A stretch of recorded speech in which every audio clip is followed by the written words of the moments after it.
ఈరోజు మా పార్టీ నాయకులు దాదాపును అక్రమంగా అరెస్ట్ చేయడం జరిగింది. ఎందుకు అరెస్ట్ చేశారంటే గుల్జార్పేటలో కాలువలు అదేవిధంగా రోడ్లు కూడా వేయడం జరుగుతుంది. అందులో భాగంగా అక్కడ ఉన్నటువంటి టీడీపీ జెండా యొక్క దిమ్మెను తొలగించారని చెప్పేసి ఈరోజు అక్రమంగా అరెస్ట్ చేయడం జరిగింది. గతంలో కూడా వైఎస్ఆర్ కాంగ్రెస్ పార్టీకి సంబంధించినటువంటి దిమ్మెలు కానీ తెలుగుదేశం పార్టీకి సంబంధించిన దిమ్మెలు కానీ ప్రజలకు ఎక్కడైనా అసౌకర్యం కలిగితే తొలగించి మళ్ళీ కూడా ఏర్పాటు చేసుకోండి అని చెప్పేసి చెప్పడం అధికారులు మున్సిపల్ అధికారులు కూడా చెప్పేవాళ్ళు. అంతకు మించి భిన్నంగా అక్కడ ఏమీ జరిగింది లేదు.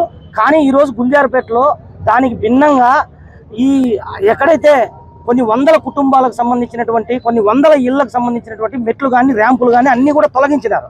ఇది పూర్తిగా కాలువ మీద ఉండడంతో స్థానిక కార్పొరేటర్గా అక్కడ పనులు చేపించేటప్పుడు మళ్ళీ మీరు కట్టుకోండి, ఇప్పుడు కాలువ వేయాలి కదా అందరివి తీసామని చెప్పేసి ఈ విషయం చెప్తూ ఆ విషయం చెప్పే వాటిని తొలగించడం జరిగింది.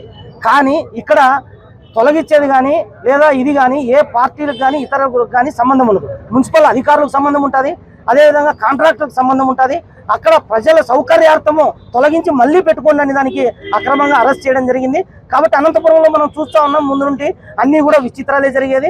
అందులో ఇది ఒక విచిత్రం. ఎందుకంటే అనంతపురంలో మనం ప్రశాంతంగా ఉండే వాతావరణం లేదనేది ఇట్లాంటి సంఘటనలో పూర్తిగా అర్థమవుతుంది. కాబట్టి దాదును అక్రమంగా అరెస్ట్ చేశారు. ఈ అక్రమ అరెస్టును వెంటనే మేము కూడా వైఎస్ఆర్ కాంగ్రెస్ పార్టీగా ఖండిస్తా ఉన్నాం. భయభ్రాంతులు గురి చేసే ప్రయత్నం చేస్తా ఉన్నారు.